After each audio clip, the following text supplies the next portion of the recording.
Boa noite a todos que estão assistindo ao vivo. Bom dia, boa tarde para quem assistir na reprise aqui. Estamos começando mais uma live na parceria com o BTG Pactual Digital, transmitida aqui ao vivo diretamente da minha casa, do meu escritório em São Paulo. Hoje, para falar sobre um tema que eu acho que pode ser polêmico, talvez possa exigir algum tipo de esclarecimento antes das instruções. Está aqui escrito no GC, logo abaixo de mim, como alcançar o primeiro milhão, dicas de planejamento. Bom, vocês sabem que eu não sou muito de dicas propriamente ditas, eu gosto de colocar para vocês sempre um passo a passo, um conjunto de reflexões. Eu quero trazer algumas dicas, mas no sentido de a gente discutir essa questão do primeiro milhão, desse número mágico, um número que talvez para alguns gere encantamento, para outros não faça tanta diferença assim, até porque nas grandes cidades hoje, facilmente, uma casa mais confortável, uma casa num padrão maior aí de construção, mais recente, mais moderna, tem um valor próximo de 1 milhão, muitas vezes passando fácil desse valor, então já não é um número que provoca tantas emoções quanto provocava nesse tempo aqui, em que eu fui capa da revista Você S.A., fiz um post no meu canal no Instagram esses dias mencionando essa capa, as pessoas, nossa, eu quero comprar essa revista, onde que eu encontro? Não, você não encontra, essa capa eu tenho aqui 2 exemplares comigo, é de dezembro de 2005, foi aqui que meu trabalho se tornou publicamente mais conhecido, até então eu era apenas um professor de pós-graduação, sim, um professor de contabilidade, um professor que discutia abertamente com seus alunos sobre carteira de investimentos, sobre estratégia de investimentos, orientava esses alunos, estava trazendo comigo um grande grupo de alunos de várias turmas de MBA dentro desse processo de construção da sua inteligência financeira, um bom planejamento financeiro, que eu vou falar dos pilares daqui a pouquinho, uma boa carteira de investimentos, que eu também vou falar dos pilares daqui a pouquinho, e por ser professor, por ser uma fonte da imprensa, lá no ano de 2005, recém-lançado o meu livro de maior sucesso, Casais Inteligentes Enriquecem Juntos, meu segundo livro, fui consultado pela revista Você S.A. para fazer um plano, montar um plano para os leitores da revista sobre possíveis caminhos para chegar a um bom resultado financeiro. E o bom resultado financeiro que a gente propôs naquela época foi chegar à marca de R$1 milhão. E aí, algumas perguntas. Na capa da revista aparece essa palavrinha aqui, milionário em 10 anos. Então, a pessoa que tem R$1 milhão é milionário? Não, R$1 milhão não é hoje, não era nem naquela época, tá? Isso aqui é chamada de capa de revista, é para vender revista, não tenho nenhuma participação nisso aqui, mas colhi os frutos da revista ter vendido muito na época e das pessoas terem buscado esse tipo de solução. Dali meu trabalho se tornou mais público, então manchetes chamativas fazem diferença. O que seria um milionário? Existem conceitos formais, vários autores que definem que uma pessoa que tem R$1 milhão em patrimônio, com um bom grau de liquidez, não estamos falando de previdência, não estamos falando do valor da casa hipotecada, mas R$1 milhão ali investidos numa carteira com uma boa participação em renda variável, por exemplo, poderia ser chamado de milionário. Aí, se eu falar isso para os meus filhos, por exemplo, eles vão pensar que, puxa, então esse cara vive numa mansão, esse cara tem iate, esse cara anda naqueles carrões conversíveis, bebe champanhe manhã, tarde e noite. Não, não.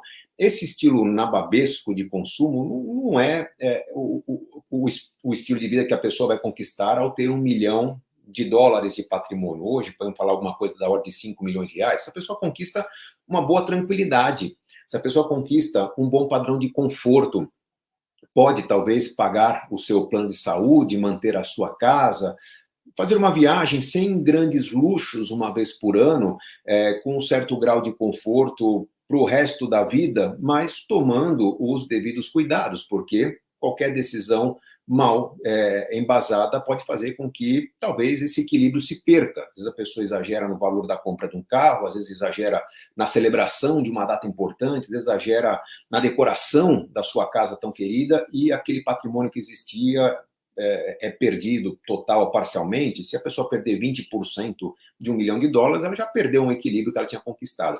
Então, primeiro, em termos conceituais, a gente pode definir, sim, que a pessoa que tem R$1 milhão, talvez €1 milhão em patrimônio com liquidez, possa receber o título de milionário, mas não é aquele milionário caricato dos filmes. Aquela pessoa que já não liga para os preços na hora de fazer uma compra de mercado, aquela pessoa que não sequer consulta o preço de um automóvel antes de comprar para sua garagem, essa pessoa tem, com certeza, pelo menos 8 dígitos na sua conta de investimentos, um patrimônio maior de 10 milhões de reais, e olha, sendo bem sincero, talvez para ter total independência, algo dessa ordem de grandeza, ou algo perto disso, em dólares. Tá? Então, alguns milhões de dólares vão fazer essa pessoa ter esse padrão de vida que não precisa se preocupar com preço, esse padrão de vida bastante desigual, fruto talvez de alguma grande tacada na vida.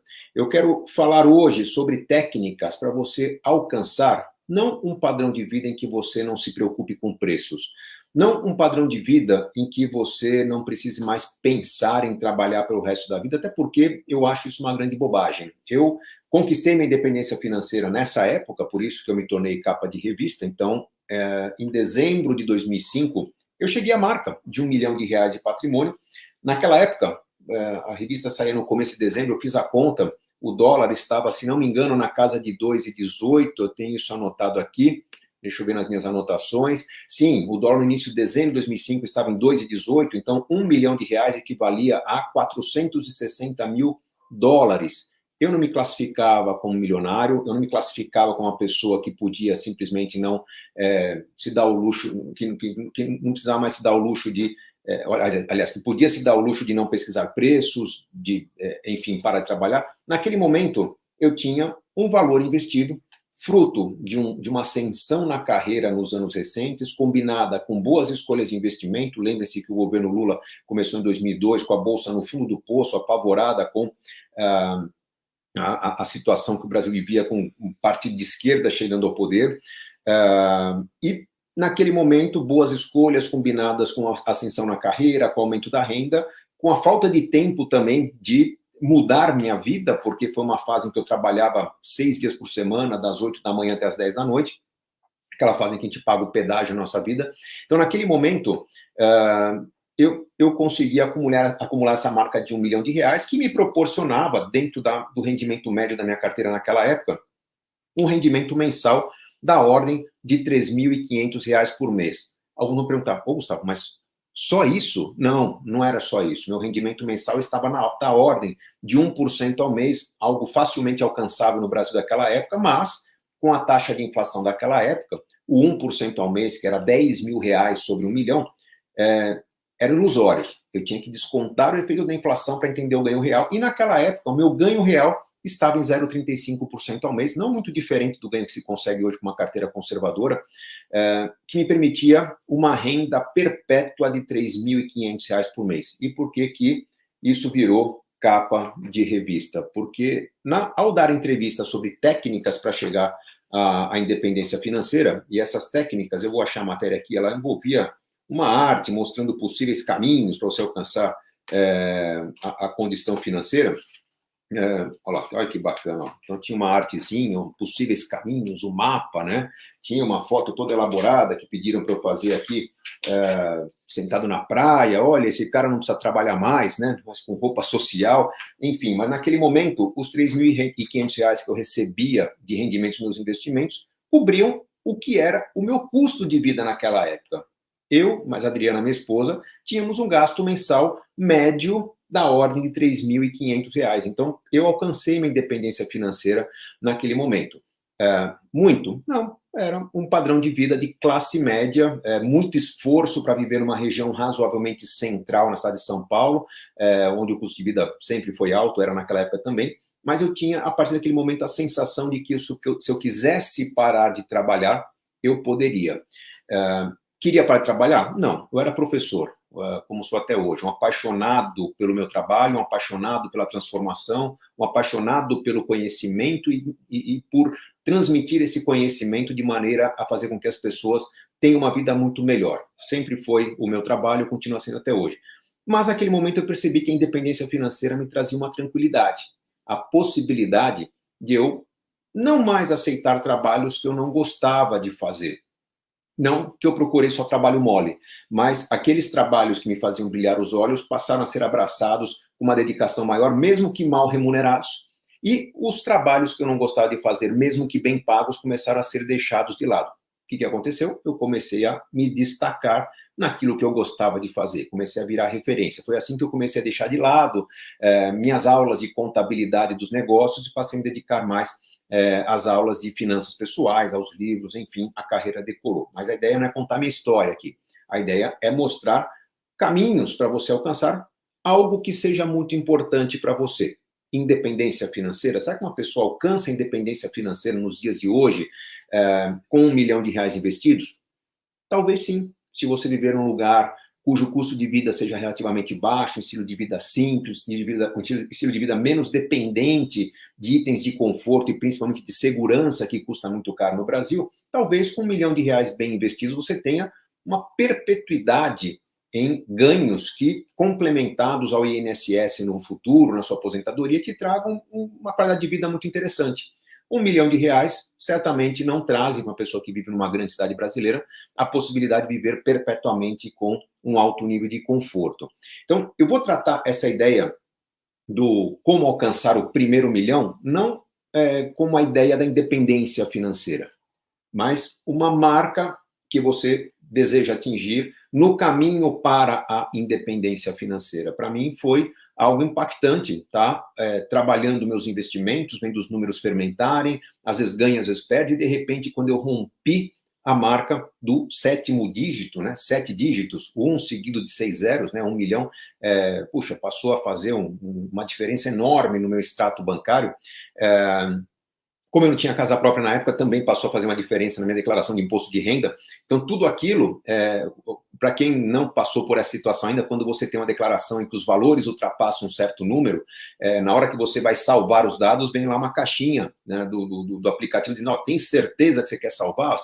Os números, o patrimônio total informado ultrapassa a marca de R$1 milhão. Então, até a Receita desconfia que tem alguma coisa errada ali, por tão incomum que isso é. Mas fato é que para qualquer pessoa que está buscando independência financeira, com ou sem liquidez, considerando isso como patrimônio financeiro, em aplicações, investimentos, títulos, ou um patrimônio não financeiro, imóveis, por exemplo, essa marca dos 7 dígitos é muito importante. Por experiência própria, por experiência dos clientes que atendi, quando você chega à marca dos 8 dígitos em reais, né, acima de R$10 milhões, você não só recebe o título de investidor qualificado, que te traz acesso a produtos mais complexos, de um grau de risco diferenciado, com uma liquidez muito mais limitada, instituições como o próprio BTG Pactual, tá, que é líder no mercado em produtos diferenciados para famílias de alta renda. Então, quando você recebe o título de investidor qualificado, você tem acesso a investimentos diferenciados, mas também passa a ter uma maior liberdade para tomar decisões, menos preocupado com o valor das coisas e sim menos preocupado com o preço das coisas e mais preocupado com o valor, né? Por que eu gastaria mais num automóvel, por exemplo? Puxa, porque nesse momento ter menos desgaste físico, um deslocamento longo, uma viagem de 700 quilômetros, ter mais conforto, ter a possibilidade de trabalhar no notebook, no banco do passageiro ou banco de trás, sem tanta vibração, para mim faz uma diferença muito grande, eu ganho tempo, né? Então, você passa a dar valor para coisas que custam mais, porque elas já não desestabilizam tanto o seu patrimônio, o seu planejamento, como acontecia antes. Então, na prática, é desejável, sim, que você busque prosperidade, que você busque independência financeira, porque isso te torna uma pessoa mais produtiva e aquela ideia de que riqueza atrai riqueza, né, os números se multiplicam mais rapidamente, faz muito sentido. Enfim, um grande parêntese que eu fiz questão de fechar aqui, porque eu mesmo acho que falar, eu quero ser milionário, é uma preocupação muito banal, né? Ou se autoafirmar milionário porque você tem R$1 milhão é algo que, apesar de ser ainda bastante exclusivo no Brasil, em boa parte do mundo, não é algo que muda tanto sua vida. O que muda a sua vida é uma organização das suas escolhas para que você tenha sustentabilidade nas suas escolhas. Então, é muito provável que uma pessoa com patrimônio de R$200 mil, com boas escolhas, tenha um futuro mais próspero, abundante e rico do que uma pessoa com 1, 2, 5 milhões de reais na conta, por alguma razão recebeu, mas não tem escolhas equilibradas. Então, o planejamento faz uma diferença muito grande na sustentabilidade daquilo que você conquista. Agora, pensando na ideia da conquista, nós queremos conquistar Olha, estou vendo a Carol Oliveira perguntando aqui. Serbasi, tenho 22 anos, tá de boa para começar. Meu patrimônio era zero, Carol, aos 26. Tá? Com 26 anos de idade, eu tinha zero de patrimônio. Na verdade, acumulei um patrimônio. Aos 26 foi quando eu me casei, se não me engano, foi no ano 2002. Não, casei com 28. Então, com 26, meu patrimônio era zero. Ali eu comecei a acumular. Com 28, eu quase que zerei, meio que para fechar a conta do casamento. Eu comecei a multiplicar o meu patrimônio a partir dos 28 anos. Então, começando com 22, a Carol diz que investe R$ 500 por mês em renda fixa, CDB, junto com a esposa. Acho que conseguiremos alcançar o primeiro milhão até os 50? Não, Carol. Investir no CDB, não. Tá?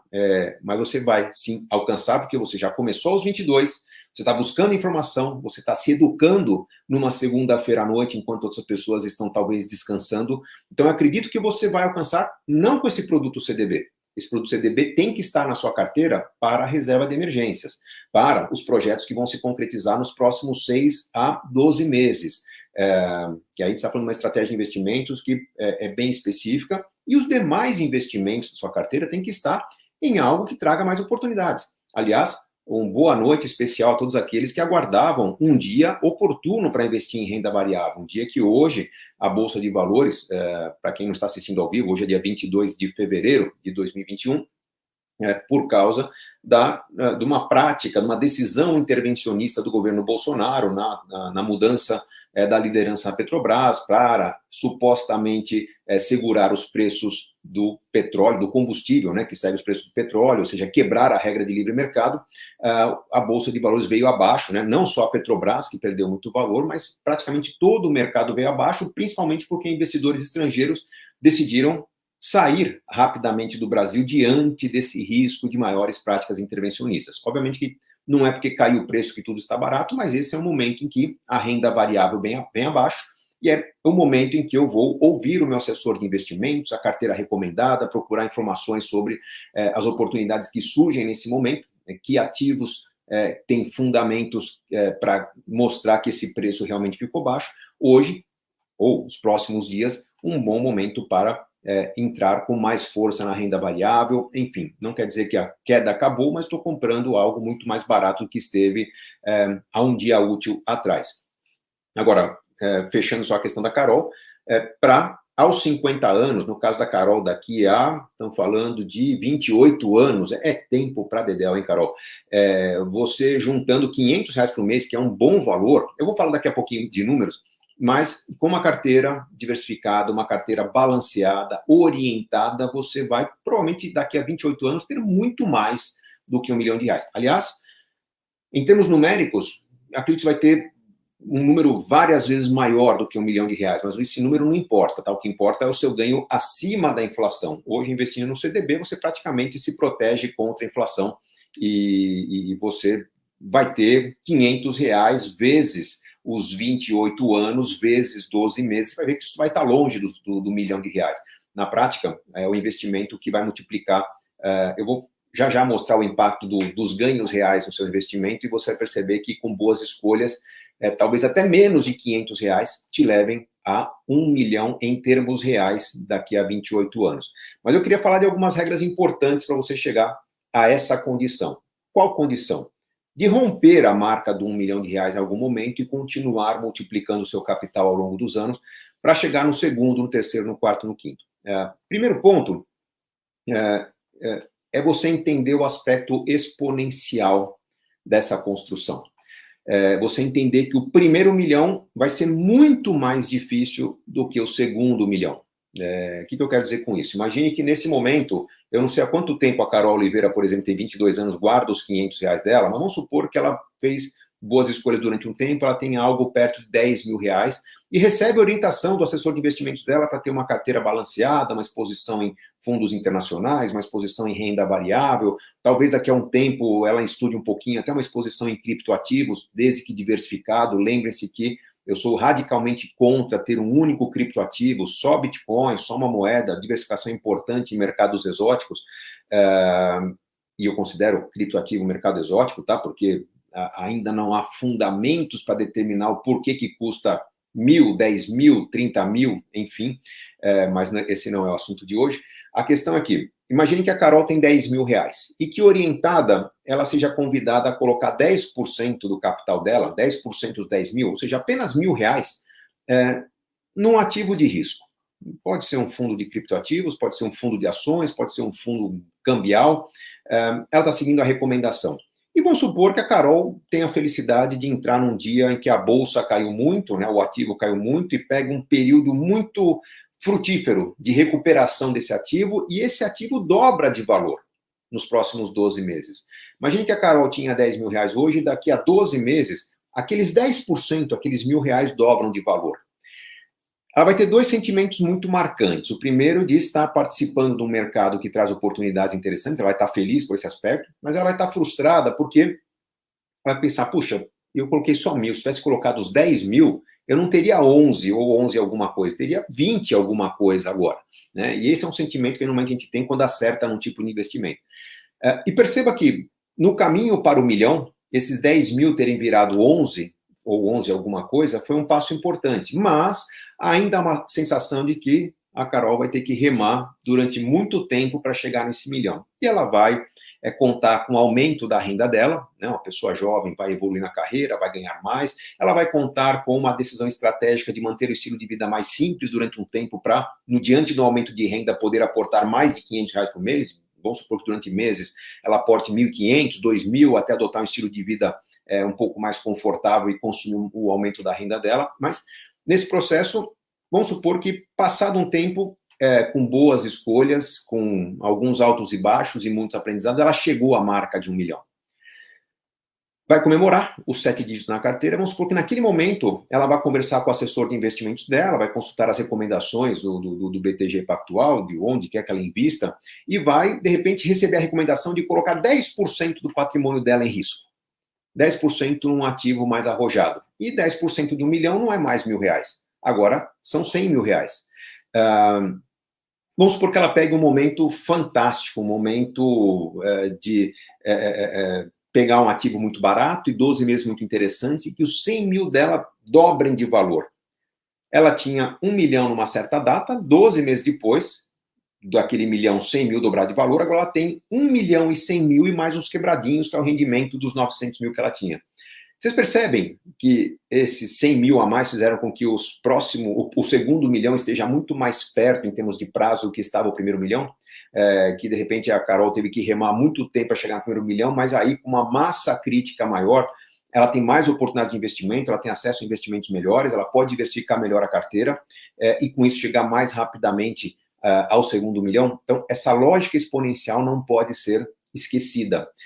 E vamos lembrar que toda estratégia de investimento, já falei isso em várias lives, em vários vídeos aqui no canal do BTG Pactual Digital. Se você tiver alguma dúvida, pesquisa depois desse nosso papo aqui, nesse mesmo canal que você está assistindo, digita lá no alto, na busca, estratégia de investimentos, como investir, ser base em investimentos, enfim, eu tenho alguns, talvez uma dezena de vídeos aqui falando sobre estratégia que envolve 3 passos. Você primeiro monta a reserva de emergências, depois de ter a reserva de emergências montada, ou seja, de 3 a 6 meses do seu gasto mensal, né? Se você gasta 3 mil por mês, você vai ter pelo menos alguma coisa em torno de 9 a 18 mil reais investidos no CDB, com liquidez imediata, com o máximo de rentabilidade que você consegue num produto seguro, para te dar proteção na carteira. Na carteira não, nos gastos, no seu orçamento. Teve algum gasto inesperado, você aciona a reserva de emergência. Somente depois de montar a reserva de emergência, você vai começar a montar um projeto para o seu futuro, um plano de previdência, um plano para a previdência, uma carteira de fundos para criar renda de longo prazo, e depois que você vai trabalhar investimentos para outras conquistas de médio prazo. Quando está falando desse primeiro milhão, eu acredito que nós estamos no segundo passo. A pessoa primeiro monta a carteira de emergências, depois ela vai para a construção daquela carteira de investimentos da qual ela vai tirar renda no futuro. Eu imagino que essa carteira tem que ter um valor de pelo menos R$ 1 milhão em ordem de grandeza. Para algumas pessoas vai ser 750 mil, 800, para outras vai ser 1,5 milhão, mas tem que ter essa ordem de grandeza para gerar um certo tipo de renda. Que tipo de renda? Tem algumas continhas a fazer aqui. No meu primeiro livro, Dinheiro, os Segredos de Quem Tem, deixa eu ver aqui se dá para ver legal, dá para ver, né? Dinheiro, os Segredos de Quem Tem é um livro que eu escrevi em 2003, aliás, 2002, lançado em 2003, essa aqui é a versão da editora Sextante que está atualizada, eu tenho uma continha que eu faço aqui, uma simulação, que você pode confirmar essa simulação em simuladores que você encontra na internet. Pega aí simulador de matemática financeira, simulador de investimentos, simulador de acumulação de capital. Eu tenho algumas reflexões nesse livro, como essa aqui, em que eu respondo essa pergunta: quanta massa crítica, quanto volume de investimento você precisa ter para obter uma renda desejada para o resto da vida? Então, uma tabelinha, que eu vou fazer uma leitura simples dela aqui, eu coloco que se a pessoa tem R$1 milhão investidos e ela tem uma renda desse investimento de 8% ao ano, esse 1 milhão proporciona para a pessoa R$80 mil por ano de rendimento, ou equivalente a 6.400 e uns quebrados por mês de renda. Para muita gente, né, considerando que, puxa, se eu contribuir para o INSS, já vou ter uma renda mensal ali da Previdência Pública. Se eu tiver mais R$1 milhão e conseguir esses 8% ao ano, não está mal viver com R$6.500 por mês. Então, outras pessoas falam, não, 6.500 é pouco, eu quero mais. Bom, tudo bem, se 1 milhão te dá 6.500, ou algo perto disso, 2 milhões vão te trazer o dobro dessa renda, algo em torno de 12 mil por mês. Então, a gente começa a ver que com umas continhas simples, eu começo a ter uma ordem de grandeza do objetivo a ser alcançado e das consequências desse objetivo. Uma armadilha que muita gente cai, é a de esquecer a importância de considerar a inflação nos seus cálculos. Bom, tudo bem, hoje uma carteira que tem um bom percentual em renda fixa, mais um pouco de fundos imobiliários que me rendem alguma coisa da ordem de 6% ao ano, mais uma carteira de dividendos, né, que se eu considerar a valorização das ações, puxa, não está difícil conseguir 8% ao ano. Não, no Brasil nunca foi. A dificuldade é você conseguir 8% ao ano reais. Se eu considerar uma inflação aí de 2%, 3% ao ano, tem que ter um ganho da ordem de talvez 11% ao ano, 12%, para tirar o imposto de renda, quando eu não consigo fugir dele, e tirar a inflação para ter esses 8% ao ano. Então, não vamos banalizar as possibilidades que nós temos. Para conseguir essa renda de 8% ao ano, eu tenho que ter um certo cuidado com a minha carteira, uma diversificação, uma orientação, mas é possível. Eu, por exemplo, sigo a estratégia da carteira balanceada, já expliquei várias vezes aqui também, você segue uma referência, uma regra como a regra dos 80, pega 80 menos a sua idade, é uma sugestão do percentual da sua carteira que deve estar em renda variável. Essa é uma aproximação bruta. Se você fizer uma simulação de investimentos no site do seu banco, no site do BTG Pactual, aquela carteira recomendada com percentual de investimento em inflação, percentual em pré-fixado, um percentual em fundo multimercado, percentual em fundo global, cumpre o mesmo papel da regra dos 80. Tá? É uma carteira referenciada. Seguir essa estratégia e ir balanceando essa carteira de acordo com as mudanças de cenário vai fazer com que você tenha um ganho significativamente maior do que você teria na renda fixa. Seguindo essa estratégia, eu não tenho tido grandes dificuldades de aproximar os meus ganhos anuais da ordem de 10% ao ano reais. Tá? Eu não estou falando de número mágico, isso se consegue com carteiras arrojadas, mas numa carteira balanceada, algo entre 8% e 10% ao ano que você vai conseguir com investimento em conhecimento, com a orientação da sua carteira, com uma postura arrojada, principalmente nos seus produtos previdenciários, dá uma boa exposição em renda variável naqueles produtos que são realmente de longo prazo. Então, você vai perceber que quando você entra mais forte, quando eles ficam baratos, você realiza uma parte do lucro, quando há sinais de uma bolha, uns sinais de ganho excessivo ou de desequilíbrio na sua carteira, você começa a consolidar ganhos bem interessantes. Então, é com esse tipo de postura que você vai multiplicar o seu dinheiro para chegar nesse tipo de rentabilidade. Agora, quando eu falei que nós temos uma meta a ser alcançada, que nós temos que nos preocupar com a inflação e que temos que pensar na exponenciabilidade, no livro Investimentos Inteligentes, outro livro que eu escrevi, eu trago aqui uma tabela bastante interessante que eu uso em muitas de minhas palestras, em que eu mostro várias possibilidades que a pessoa tem entre prazo de investimento e taxa de rentabilidade que a pessoa consegue na sua carteira, para mostrar o tamanho do esforço e o tamanho da recompensa ao buscar conhecimento. Basicamente, eu vou descrever uma informação importante que essa tabela mostra, aqui um ponto que está destacado no meu livro, que eu faço aqui uma série de cálculos para mostrar quanto tempo demora e que esforço que a pessoa tem que fazer para chegar à marca de R$1 milhão. E eu pego duas situações aleatórias. Eu considero que a pessoa se estabelece para si um prazo de 20 anos, então ela tem 20 anos para chegar à marca de R$1 milhão, E eu escolho aqui a alternativa que ela tem uma rentabilidade real de 0,8% ao mês. Tá? Hoje, na renda fixa, você consegue tranquilamente algo da ordem de 0,3%, combinando os produtos mais interessantes em renda fixa, abrindo mão um pouquinho da sua liquidez, ou seja, para chegar no 0,8% você tem que ter mesmo uma carteira balanceada. Então, com 0,8% ao mês de ganhos, a pessoa teria que investir algo da ordem de R$ 1.375 por mês durante 20 anos, para ao final de 20 anos ter um número gigante, mas que em valores de hoje seria equivalente a R$ 1 milhão.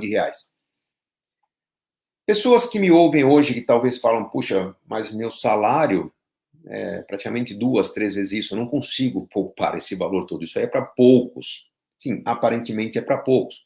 Mas estou falando de duas limitações que eu coloquei aqui. A limitação de 20 anos e a necessidade de ganhar 0,8% ao mês. Se eu me desse um prazo maior, em vez de 20 anos, eu me desse 25 anos, o meu esforço mensal, 5 anos a mais, hein? O meu esforço mensal cairia de R$ 1.375 para R$ 800 mensais. Se eu me desse 30 anos de prazo, algo próximo do que a Carol Oliveira pretende, né, dos 22 aos 50 anos, durante 30 anos eu investisse em algo que me rendesse 0,8% ao mês, eu precisaria investir, olha aí, Carol, coincidência, hein? Eu não combinei nada, R$ 477,78 por mês, para em 30 anos, com 0,8% ao mês, chegar à marca de R$ 1 milhão em valores de hoje. Carol, o CDB não te dá isso, tá? Mas se você mudar a característica do seu investimento, você vai ter a certeza de chegar nessa condição lá na frente. Vamos supor que eu me coloque a limitação de que, puxa, não, mas eu não tenho esse perfil para investimento de risco um pouco maior, eu quero investir R$ 500 por mês em algo que me renda 0,5% ao mês. Então, R$ 500 por mês, 0,5% ao mês, pela minha tabela, o prazo é de 40 anos. A Carol chegaria, por exemplo, dos 22 até os 62 anos de idade com esse R$ 1 milhão. E tem a possibilidade de investir em conhecimento. Se eu, buscando atividade, pesquisando, tendo uma postura ativa, eu vou aproveitar as ferramentas de trading, eu vou buscar informação de qualidade, vou fazer disso uma atividade, eu percebo que se eu conseguir ganhos de 1,5% ao mês, eu teria que investir algo da ordem de R$ 12 por mês durante 40 anos para chegar a R$ 1 milhão. Ou, se 40 é muito tempo, 20 anos, R$ 400 por mês durante 20 anos, com uma rentabilidade mais elevada. Então, as possibilidades são infinitas, se eu levar em consideração que, puxa, mas no mercado financeiro eu não consigo fazer 1,5% ao mês. Mas será que você consegue fazer 0,8% e, de repente, se dedicar a alguma atividade, a comprar e vender alguma coisa, por exemplo, caçar oportunidades e comprar um imóvel, revender com lucro? Muitas pessoas que garimpam oportunidades facilmente conseguem 20% de ganho no imóvel, às vezes no intervalo de 1 ou 2 anos. Então, percebam que há várias possibilidades quando você tem um plano a ser seguido. E o que falta para muita gente é justamente esse plano.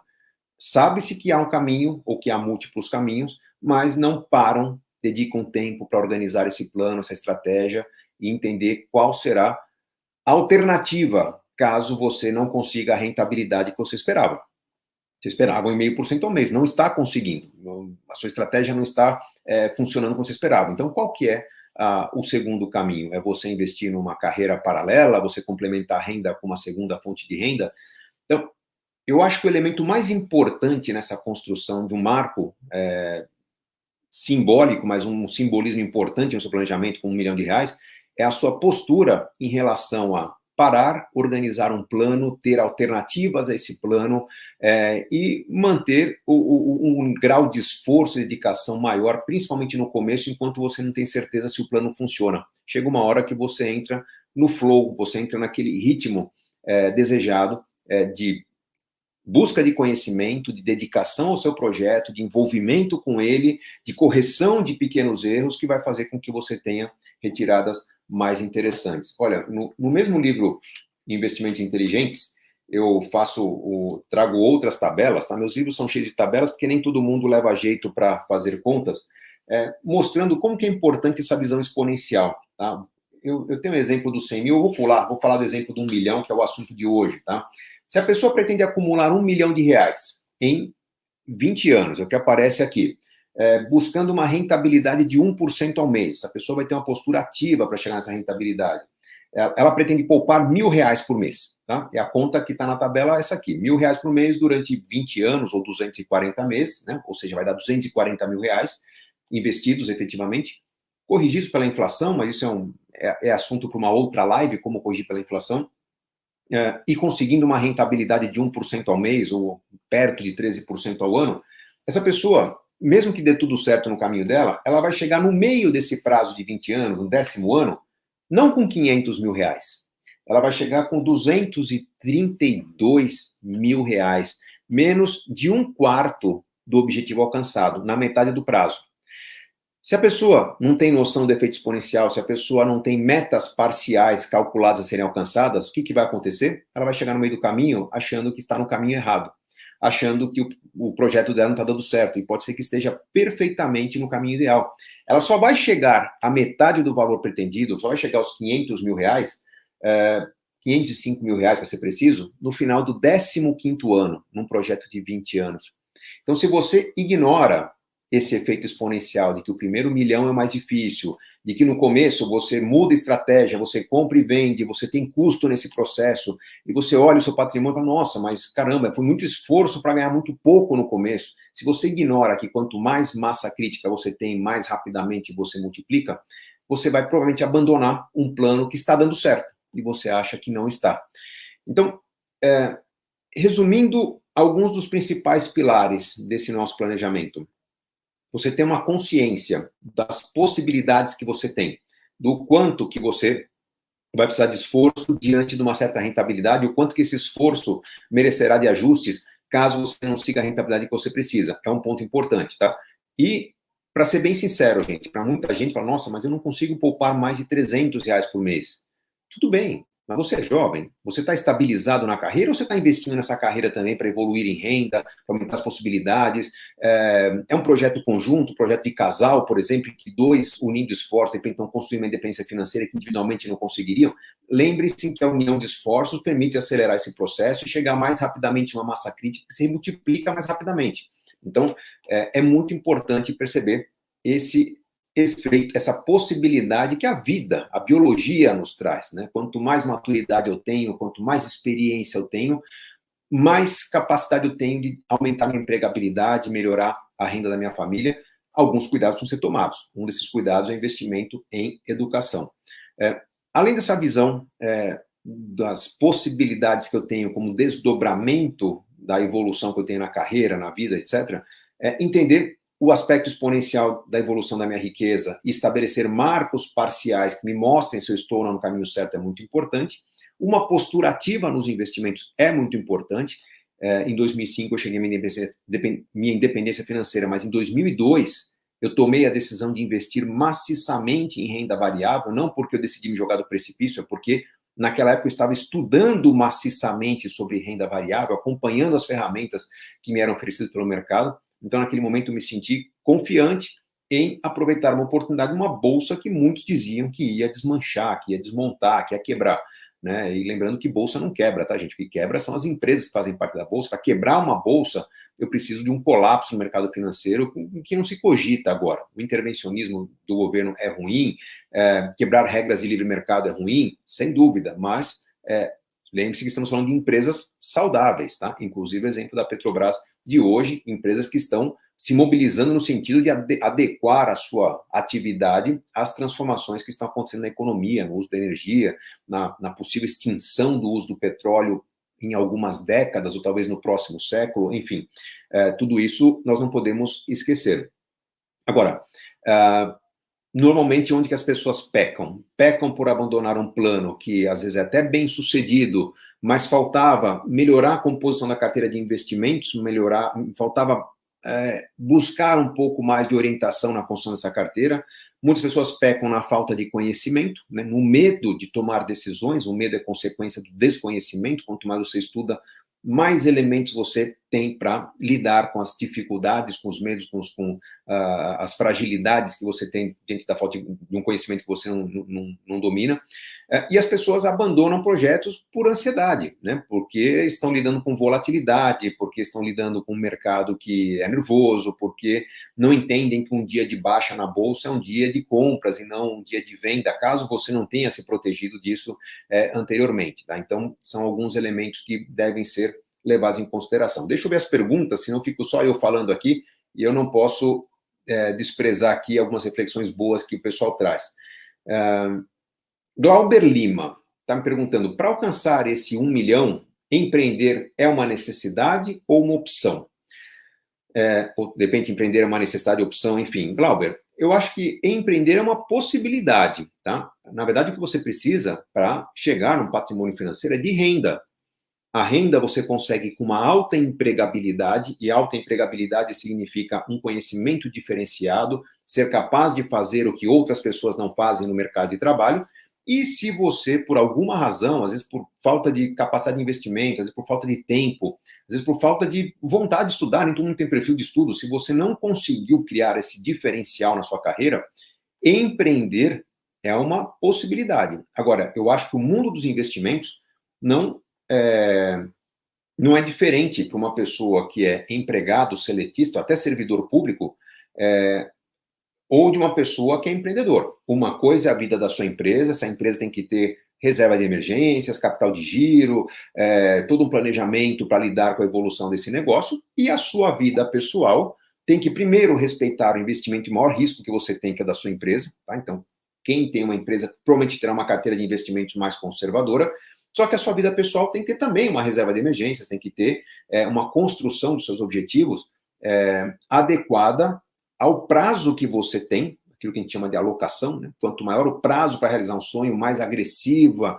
vai ser sua carteira de investimentos, mais arrojada vai ser essa carteira, e adequada também ao seu grau de conhecimento, de domínio desse risco. Eu tenho alertado em várias lives aqui no canal do BTG Pactual Digital que provavelmente nos próximos anos, né, estamos ainda vivendo um período de pandemia, nós ganharemos muito mais com a volatilidade do que com a rentabilidade. Né? Um dia de queda forte na bolsa como hoje, muitos vão dizer, puxa, mas eu perdi boa parte do que eu ganhei nos últimos meses. Não, você continua com as suas ações, você continua com seus ativos, você ganhou hoje a oportunidade de comprar mais esses ativos de maneira mais barata, e nos momentos de recuperação desses períodos de maior turbulência, ter um ganho que você não teria se as coisas continuassem tão pacatas como estavam há um dia atrás. Então, é importante ter essa oportunidade.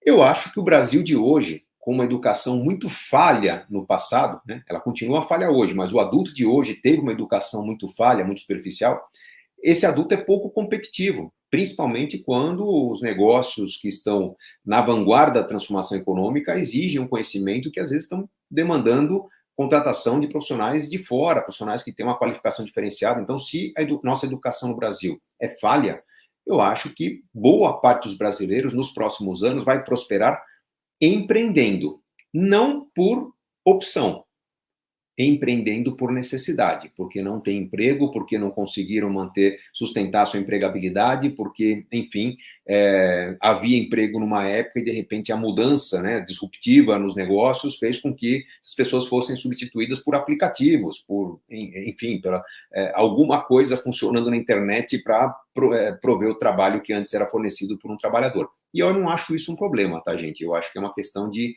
sobrevivência, nós entendemos qual que é a necessidade, e pessoas que eram trabalhadores braçais se movimentaram no sentido de se qualificarem com conhecimento mais tecnológico, de programação, ferramentas digitais, provavelmente hoje têm um emprego, enquanto seus pares que não se qualificaram estão ficando para trás. Pensem em qualificação sempre no sentido do que a economia está demandando, tá? E aí sempre vai ter trabalho para quem tem as ferramentas e o conhecimento mais demandado hoje pela sociedade. Vamos ver a pergunta aqui do Ricardo Marques Júnior. Mais um jovem, né? Eu falo jovem porque, puxa, tem gente com 24 anos já se considera adulto, maduro, experiente, mas como eu comecei toda a parte financeira da minha vida com 26 anos, o Ricardo está dizendo que tem 24 anos e se forma na faculdade de medicina nos próximos 2 anos, né? Não sei se forma ou se está considerando a residência, enfim, tem aquele prazo para começar a trabalhar e ter renda. O Ricardo diz que a maioria dos médicos que conhece tem dinheiro, mas não tem tempo para acompanhar os investimentos que fazem. Como fazer? Ricardo, pessoa que tem tempo vai contratar uma ferramenta de análise, vai operar o mercado, vai fazer um curso sério de trading e acompanhar análises, fóruns e talvez ter algum diferencial desse esforço de tempo dedicado ao mercado financeiro. Pessoas que têm muito amor pela sua profissão, muita demanda na sua profissão, pouco tempo, e o médico talvez seja um exemplo brilhante disso, vão contratar serviços financeiros que emulem essa atividade que a pessoa teria caso se dedicasse. É o perfil típico de fundos de investimento, de fundos de previdência, e tipicamente de seguir aquelas carteiras que são balanceadas de acordo com o perfil do profissional. Então, um médico vai se preocupar quantas horas por mês com seus investimentos? Eu espero que se preocupe 15 minutos por mês. O tempo para refazer a simulação de investimentos no site do BTG, para comparar a carteira recomendada do seu perfil com a carteira que foi recomendada, que ele tem, né, montada, eventualmente fazer algum ajuste, né, ligar para o seu assessor de investimento. Hoje não se liga, né, eu mando um WhatsApp para o meu assessor de investimento, olha, tira 20 mil daqui, põe no outro fundo, porque eu preciso balancear minha carteira.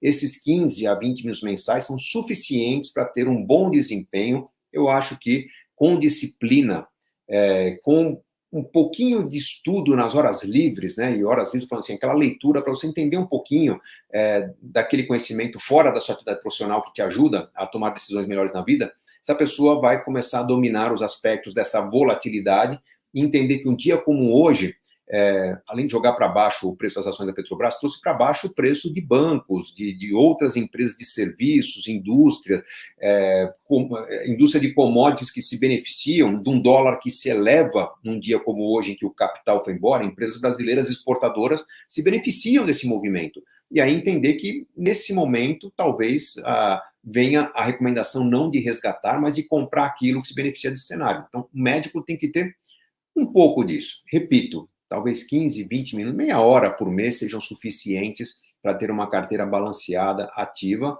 desde que haja essa disciplina de entender o papel do assessor de investimentos, de buscar o serviço em instituições respeitadas, tá? Não é porque sou parceiro, o meu papel aqui é meramente educacional, mas só aceitei essa parceria com o BTG Pactual, porque eu estou falando aqui no canal da maior instituição da América Latina, a melhor equipe de research para oferecer os serviços de investimento, e as melhores empresas do mercado brasileiro meio que seguem, né, copiam esse modelo. Então, a referência está aqui. Então, é um caminho para você fazer bons investimentos. Mataus Mandro está perguntando, Cerbasi, para quem tem pouco capital financeiro para investimentos, é melhor investir em ativos diretos ou em fundos? Mataus, não sei se está escrito errado, se é Mataus Mateus, mas enfim, vamos lá. Fundo é o investimento ideal para quem não tem tempo de operar o mercado financeiro ativamente, dedicar tempo. Hoje, você com R$1.000 acessa alguns dos melhores fundos do mercado, ou fundos espelho que copiam a sua estratégia. Então, não é muito ou pouco dinheiro que diz se você investe no home broker ou em fundos. Pessoas que têm tempo para se envolver e estudar vão colher resultados diferenciados da agilidade que vão conseguir com o home broker. Lembre que um fundo administra alguns bilhões de reais e qualquer movimento de ajuste e correção pode ser um pouco mais lento, principalmente num dia como hoje, do que você teria na sua carteira. Então, você sabendo que o mercado está alvoroçado, que de repente usar derivativos, um mercado de opções para fazer algum ganho extra quando você está perdendo num ativo que você possui, mas de repente nos derivativos você compensa isso, no mercado de fundos isso é um pouco mais difícil. Então, os fundos tendem a ser um pouco menos voláteis e ter um comportamento um pouco mais previsível no longo prazo, enquanto que a gestão ativa tende a ter um pouco mais de volatilidade, mas se dá oportunidade nos ganhos diferenciados, tá?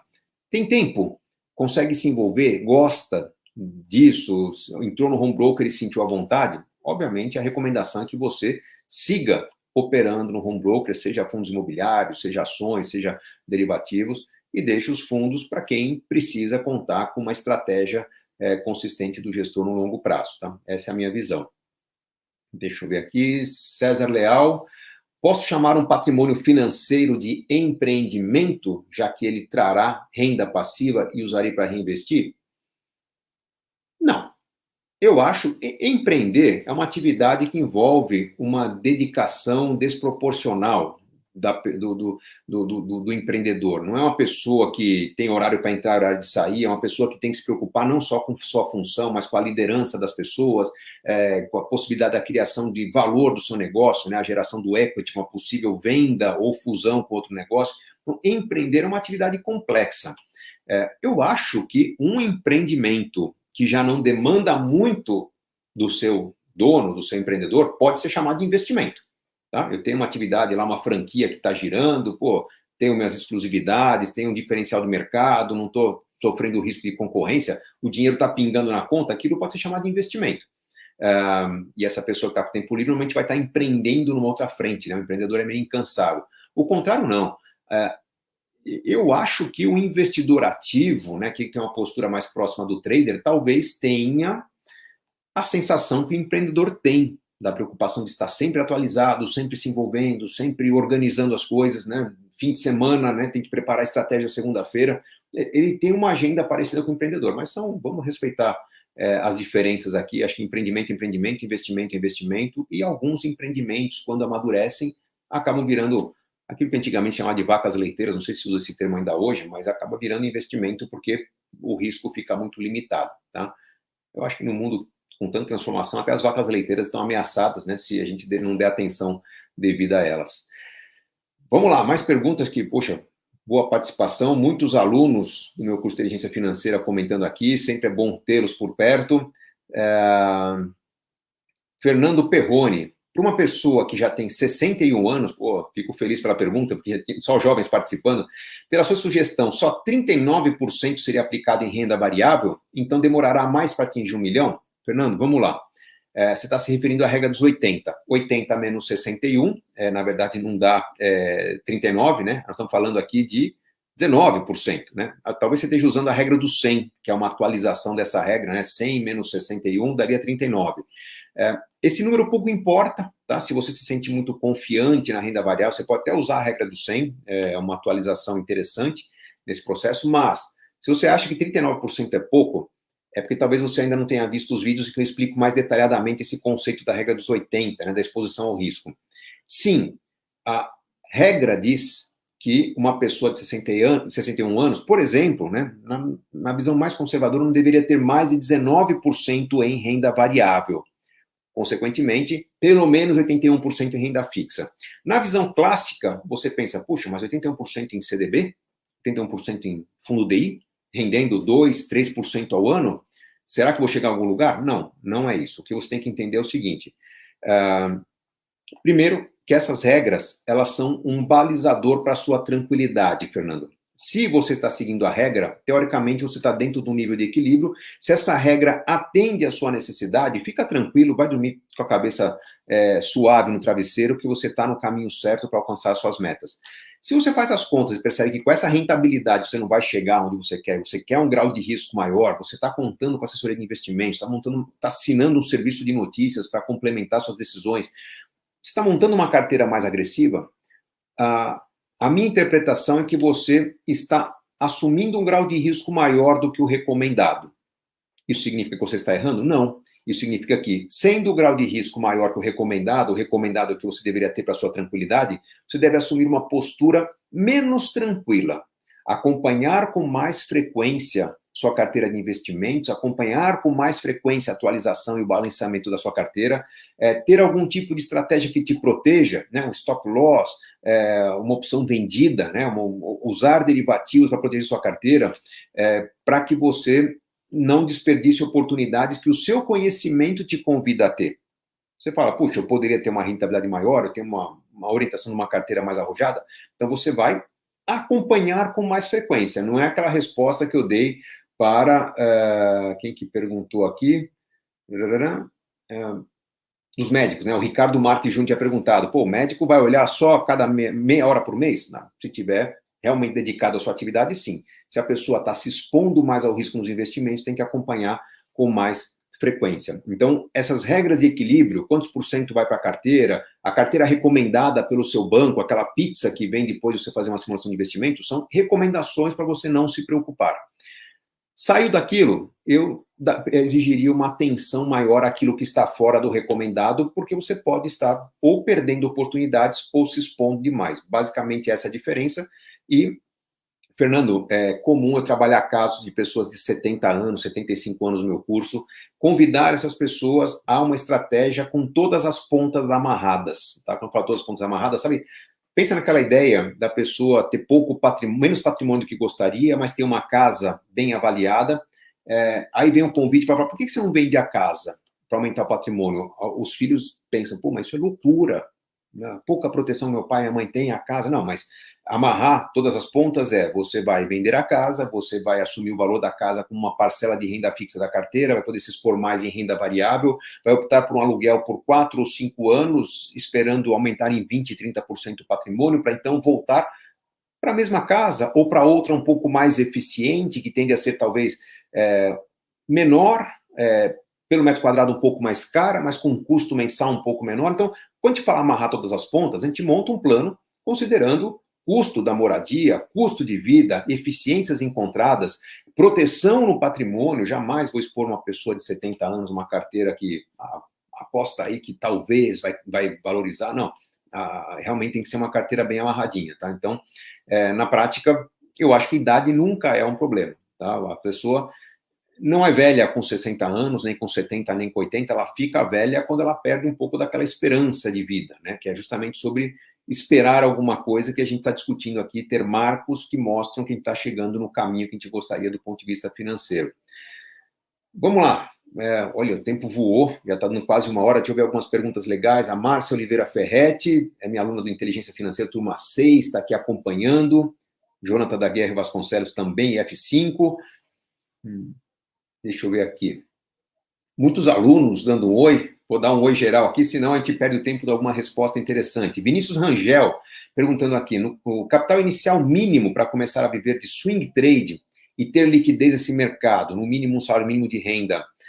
O Vinícius quer saber como que tira um salário de uma operação. Swing trade é você analisar papéis que têm um potencial de curto prazo para poder fazer uma operação que você compra hoje e vende daqui a 4, 5 dias, ou seja, avaliar os fatos diários dos papéis, os gráficos, para tomar decisões interessantes em curto prazo. Vinícius, eu acho que não há um valor mínimo, tá? O que determina a sua renda, tirar esse salário mínimo que você quer dessas operações, é uma combinação de 3 aspectos. O patrimônio que você tem para trabalhar, que nem sempre vai pôr todo o patrimônio numa operação de trading, é recomendável que não ponha, tá? A reserva de emergências fica de lado ali, mas é uma combinação do patrimônio que você tem, com conhecimento que você tem sobre esse assunto trading, com a experiência e dedicação que você tem, tá? Então, conhecimento nem sempre você precisa de muitos anos para adquirir, às vezes uma imersão de 1 ano ou 2, estudando, vários conhecimentos diferentes já te dá esse conhecimento, mas a experiência, os anos de operações e calos acumulados e a dedicação que você tem diária a esse mercado, combinado com patrimônio e conhecimento que vão fazer sua renda. Então, pode ser pouco patrimônio, muito conhecimento e muita dedicação. Pode ser muito patrimônio, com pouco conhecimento e bastante dedicação. Uma combinação dos fatores é necessária para você conseguir ver de renda, tá? Eu conheço traders que, durante muito tempo, tiravam o seu ganha-pão trabalhando um capital de 100 mil reais, por exemplo, tá? Um valor de um carro e mais uma reservinha financeira. Então, você quer uma mudança de vida, tá difícil conseguir trabalho, de repente, pôr um capital para trabalhar de forma bem conservadora, fazendo sacrifícios no começo, reduzindo o custo, mas buscando conhecimento, faz uma diferença muito grande, tá? Vamos fechar com uma pergunta aqui, espero que esteja no tema. Alessa Alves, Servaz, um exemplo do que aconteceu hoje, como o investidor deve se portar, não surtar e aguardar. Sei que também é a hora para novas compras, mas quando já se tem dinheiro investido na bolsa, como proceder? Alessa, como não surtar no dia de hoje? Essa deve, não sei se dá nem para chamar de crise, é uma crise, né, que a gente está vivendo hoje, talvez seja a 10ª, 20ª crise que eu estou vivendo desde que eu comecei na Bolsa. Você não vai surtar sabendo no que você está investindo. Provavelmente, Alessa, você está comprando ações com a cabeça de apostador, e aí está o erro. Você não está comprando ações porque esse ativo que você está comprando tem potencial de crescimento ou porque esse ativo que você está comprando tem uma capacidade muito estável de geração de lucros, que é como deve se portar o investidor. Você está comprando essas ações porque você imagina que R$100 vão virar 120 dentro de um certo tempo. E isso não cai do céu. As empresas valorizam porque elas provam para o mercado que elas são capazes de manter seu lucro, ou, se não são capazes de manter seu lucro, elas provam para o mercado que elas são capazes de se reinventar quando atacadas pela concorrência, quando sofrem algum tipo de intervenção como hoje, aí vale pensar que tem um peso menor de empresas estatais no mercado, é oportuno, tá? Você tem uma diversificação muito importante. Então, na verdade, você vai manter a tranquilidade sabendo que, puxa, você tem um percentual das ações de uma empresa, você tem que avaliar no dia de hoje se essa empresa continua sendo boa, e a Petrobras é um exemplo de empresa boa, tá?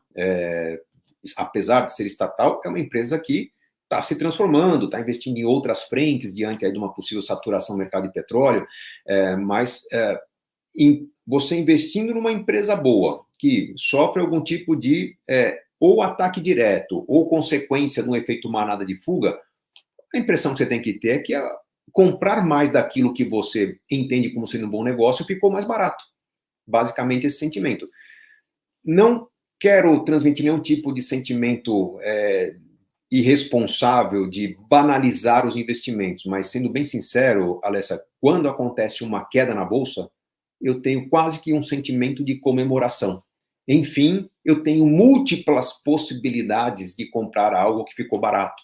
Enfim, eu tenho múltiplas possibilidades de argumentar com o meu assessor de investimentos quais são as possibilidades que nascem de um dia como esse, em que a realidade é diferente da que eu tinha na semana passada. Então, para o investidor, principalmente investidor que não está a ponto de se aposentar, né? Quem está a ponto de se aposentar talvez tenha que atrasar um pouco alguns planos. Mas quem é jovem, talvez encontre nesse momento oportunidades que faltavam na semana passada. Como confirmar essas possibilidades? Com análise, com recomendação, com carteiras recomendadas, com ajuda do seu assessor de investimentos. É assim que a gente se comporta. Enfim, gente, uma daquelas lives que eu considero muito importantes para o todo, porque aqui eu tratei de vários aspectos que eu detalho em outros vídeos. Tem muita coisa que eu mencionei aqui que muita gente deve ter achado que ficou muito superficial. Puxa, fala de novo da regra dos 80, peraí, esse negócio de carteira previdenciária, reserva de emergências, qual o melhor produto? Ficou com dúvida?